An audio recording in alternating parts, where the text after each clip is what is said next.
সুরের জাদুকর আর.ডি. বর্মনের জীবন এবার উঠে আসছে বড় পর্দায়, আর সেই গল্পে থাকছে নতুন চমক।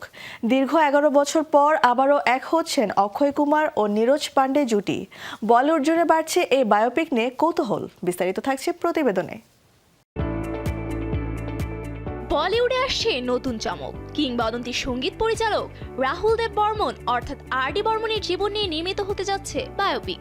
আর সেই সিনেমাকে ঘিরে সামনে এসেছে বড় এক সুখবর। দীর্ঘ 11 বছর পর আবারও একসঙ্গে কাজ করতে যাচ্ছেন বলিউড তারকা অক্ষয় কুমার ও নির্মাতা নীরজ পান্ডে। জানা গেছে সিনেমাতে আর.ডি. বর্মনের নাম ভূমিকায় অভিনয় করবেন ফারহান আখতার, আর গুরুত্বপূর্ণ এক চরিত্রে দেখা যাবে অক্ষয় কুমারকে। যদিও তার চরিত্র সম্পর্কে আনুষ্ঠানিকভাবে কিছু জানানো হয়নি এখনো, তবে গল্পের গুরুত্বপূর্ণ অংশেই থাকবেন তিনি। পরিচালকের প্রস্তাব পাওয়ার পর কোনো দ্বিধা ছাড়াই সিনেমাতে কাজ করতে সম্মতি দিয়েছেন অক্ষয়।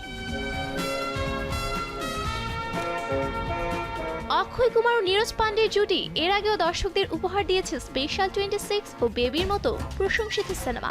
তাই এক দশকেরও বেশি সময় পর এই জুটির প্রত্যাবর্তন ঘিরে বলিউডে তৈরি হয়েছে নতুন প্রত্যাশা। সিনেপ্রেমীদের ধারণা এই সিনেমাও হতে পারে তাদের আরেকটি সফল সহযোগিতা। এদিকে আর.ডি. বর্মনের চরিত্রে অভিনয়ের জন্য ইতিমধ্যেই প্রস্তুতি শুরু করেছেন ফারহান আখতার। এর আগে ভাগ মিলখা ভাগ সিনেমায় কিংবদন্তি অ্যাথলেট মিলখা সিং এর চরিত্রে অভিনয় করে ব্যাপক প্রশংসা কুড়িয়েছেন তিনি। এবার সঙ্গীতের কিংবদন্তি আর.ডি. বর্মনের চরিত্রে নিজেকে তিনি কতটা ফুটিয়ে তুলতে পারেন সেটি এখন দেখার অপেক্ষা। সবকিছু পরিকল্পনা অনুযায়ী এগোলে চলতি বছরের সেপ্টেম্বরে শুরু হবে সিনেমার শুটিং। তবে অক্ষয় কুমারের চরিত্র এবং সিনেমার অন্যান্য চমক নিয়ে এখনো মুখ খোলেননি নির্মাতা। তাই আর.ডি. বর্মনের সুরের জাদু বড় পর্দায় কিভাবে ফিরে আসে, আর সেই গল্পে অক্ষয় কুমার কি চমক নিয়ে হাজির হন, সেদিকে এখন নজর সিনেপ্রেমীদের।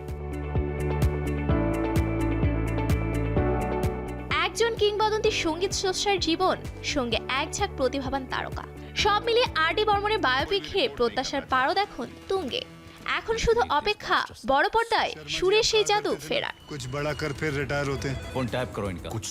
Safura Afrin, showbiz today.